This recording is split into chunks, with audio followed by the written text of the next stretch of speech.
আসসালামু আলাইকুম। ভারত কত বড় একটা হারামজাদা দেশ আপনি একবার ভাবেন। ভারতে যে মুসলিম আছে এদেরকে টার্গেট করে বাংলাদেশে পুষিয়ে করার চেষ্টা করে, অর্থাৎ ওরা কিন্তু ভারতের নাগরিক কিন্তু বাংলাদেশের দিকে ঠেলে দেয়, পুষিয়ে করে অবৈধ বলে। জিনিসটা বোঝেন ব্যাপারটা। তারা বলে তারা নাকি অবৈধ, অথচ তারা বাপ দাদার পূর্বপুরুষ থেকে ভারত থাকে, তাদেরকে পুষণ করে অবৈধ বলে। মজার ব্যাপার, বাংলাদেশ থেকে লক্ষ লক্ষ অবৈধ আওয়ামী লীগ ভারতে পালিয়ে গেছে, তাদেরকে জামাই আদর করে রাখছে। ভাবা যায় কত বড় একটা বেজাত দেশ। যারা বৈধ তাদেরকে অবৈধ বলে, আর যারা অবৈধ তাদেরকে জামাই আদর করে বৈধতা দিয়ে ভারতে রাখছে, বসায় বসায় তাদের খাওয়াচ্ছে।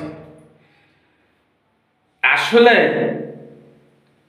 কাফের মুশরিক এরা কোনোদিন ভালো হয় না, এরা কখনো মুসলমানের বন্ধু হয় না। যারা মূর্তি পূজা করে এরা হলো কাফের। নবীজিকে প্রশ্ন করা হয়েছিল, আপনি দুনিয়ায় কেন আসছেন? সে সর্বপ্রথম এক বাক্যে উত্তর দিয়েছিল যে আমি মূর্তি ভাঙতে আসছি, মূর্তি পূজা বন্ধ করতে আসছি। আর সেই মূর্তি পূজারী কাফের মালাইন হিন্দু এরা হলো আওয়ামী লীগের বন্ধু। কাফের মুশরিক কোনোদিন মুসলমানের বন্ধু হয় না, অর্থাৎ ওরাও মুনাফিক এরাও মুনাফিক। তথাপি এই দুই মুনাফিক থেকে আপনারা সবাই দূরে থাকুন।